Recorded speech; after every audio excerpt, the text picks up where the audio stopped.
Hey, welcome back. Welcome back to the Divine Now.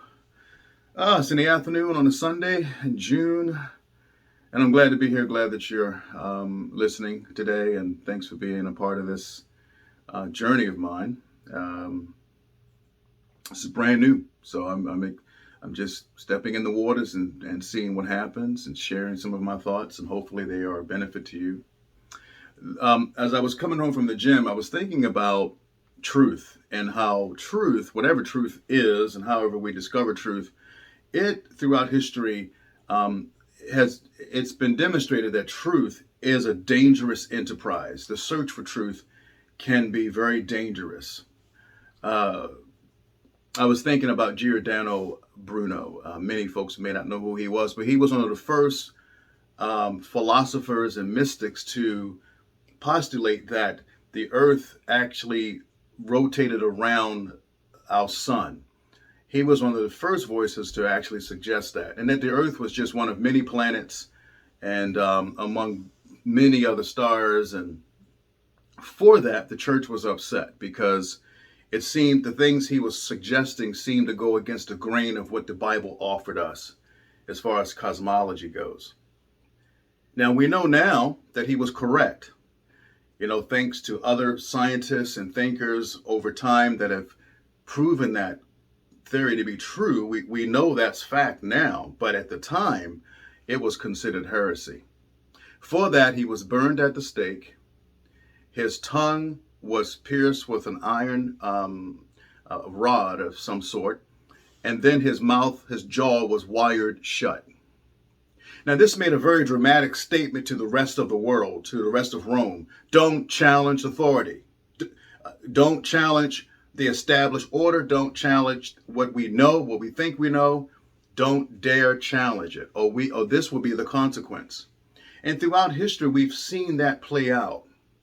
That those in power, whether it's religious power, political power, or a combination of both, do not enjoy the masses having free thought, thinking for themselves, experimenting with life, and trying to figure out for themselves what truth could possibly be.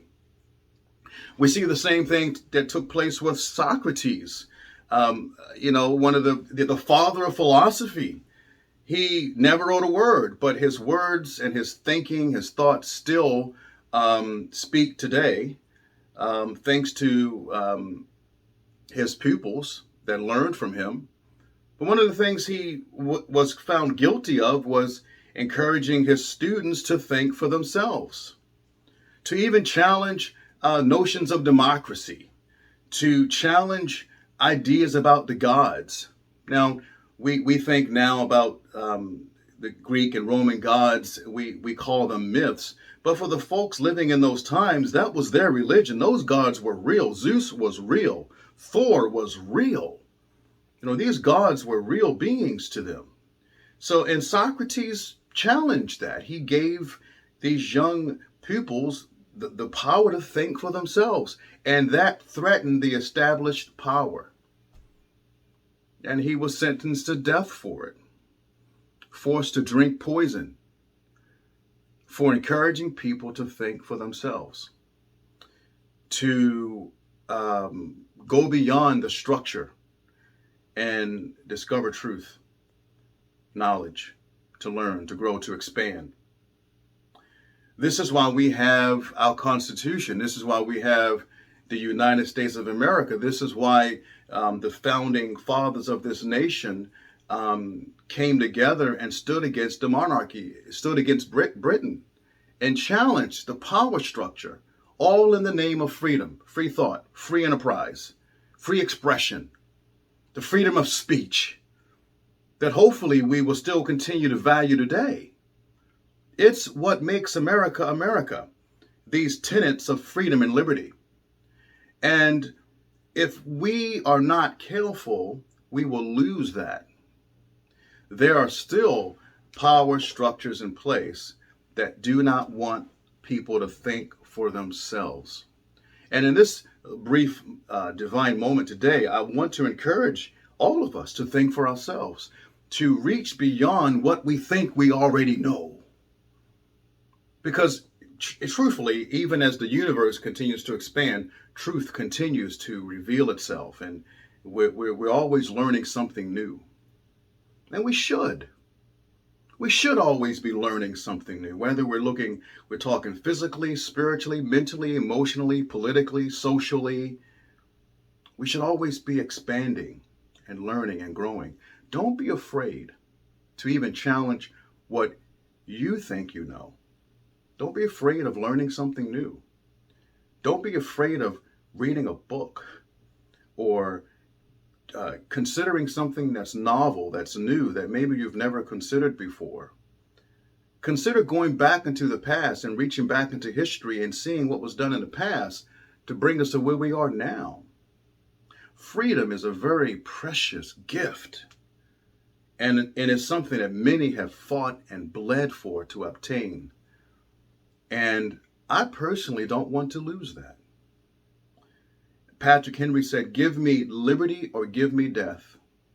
I'd rather be dead than to be confined or jailed or imprisoned to someone's idea of what things are and have to be." Giordano Bruno was correct, and unfortunately, he lost his life for being correct. Don't be afraid to be correct.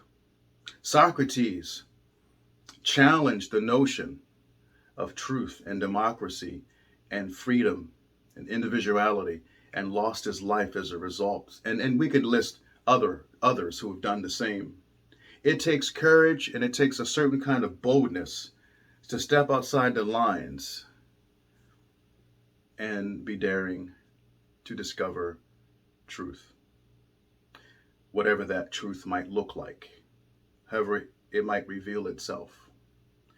So be blessed, be good, be kind, be an ocean of love for the world. Challenge every structure and notion that you think is permanent, because nothing is permanent. Everything is impermanent. We're always in the midst of change and growth and expansion.